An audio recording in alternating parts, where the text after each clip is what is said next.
I'm Wendy Douglas, and my topic for the class discussion is recycling.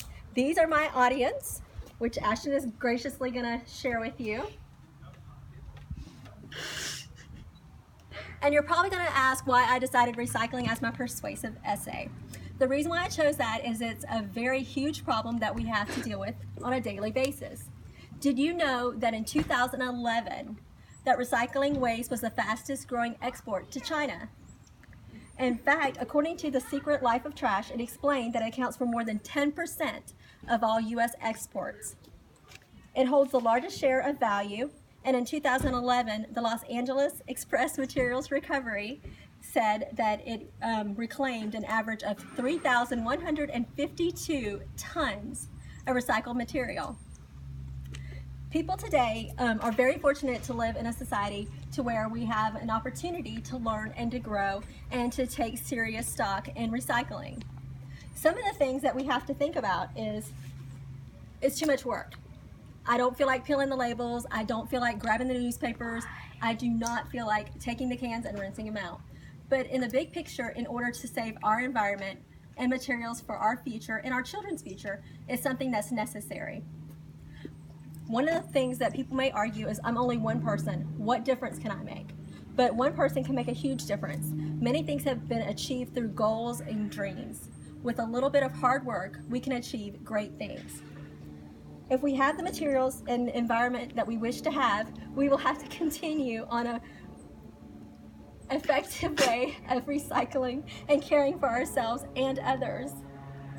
President Obama has given multiple proclamations stating that he would like for people to recycle and the nation to have more consideration for our environment. However, I don't think that's strong enough. I think that what we need to do is have more accountability and hold people in a fashion to help them understand that it is necessary.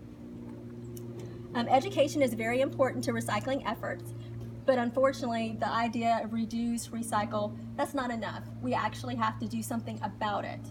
A perfect example is what they call a successful situation is recycling water bottles. They're saying that to recycle water bottles is a 31% success rate. Unfortunately, 31% is really still a failing grade. I don't know that I want to get a 31% on my speech, so let's keep that in mind. One of the other things that we have to think about is it would mean less waste in landfills.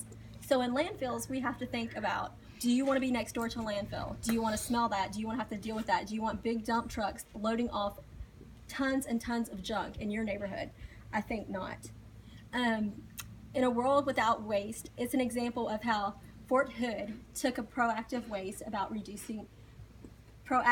stance on reducing waste. In their efforts, they reduced waste by 48%. They opened up their base and allowed people inside and outside the base to come and put things in to recycle. What they did was they had this progressive system to where you would donate your garbage more or less, and what they would do is they would put it in this system and it would sort it out for you.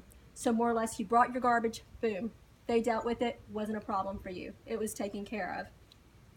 But that's something that we have to think about is how we can progress to where we would recycle more. With recycling systems that we have today, a lot of times we even can just get the little inexpensive bins to put in our house and separate it as we go, or we could drop it off at recycling facilities.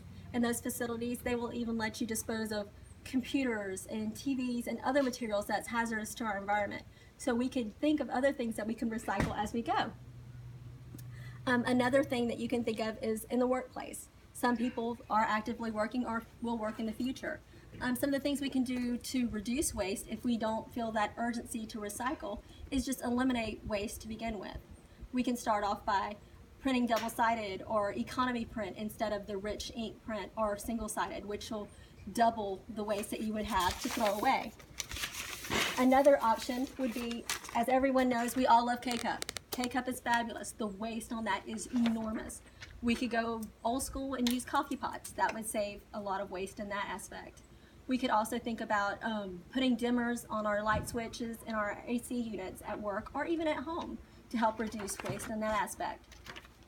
In your personal life, you can think of things like eliminating junk mail. You know, go paperless. A lot of places nowadays have gone to the point of you can choose hey, do you want your bill mailed to you, or do you want electronic? Electronic will save money. In workplace, you can also choose to email, or you can eliminate mail by just sending draft forms and things electronically, which is also a good opportunity. One of the things I experimented with, just to prove how easy recycling can be, was for a week, I chose to recycle and use my little trusty water bottle as opposed to using 3 bottles of water that I used every single day. So instead of 3 plastic traditional bottles of whatever flavor I wanted, I used this instead. That was 3 bottles a day, 15 bottles a week, 60 bottles a month. That's pretty significant. That's 270 bottles a year. That's just one person making a difference. When you go to the grocery store, we all love these little bags we put our canned goods in and watch them fall out as we're trying to pull them out of the vehicle. This is waste. It's wasteful. You can try to remember to put them back and let them get recycled at the store. Most of us don't. Or you can choose a cloth bag of any flavor that you choose, and you can use that instead.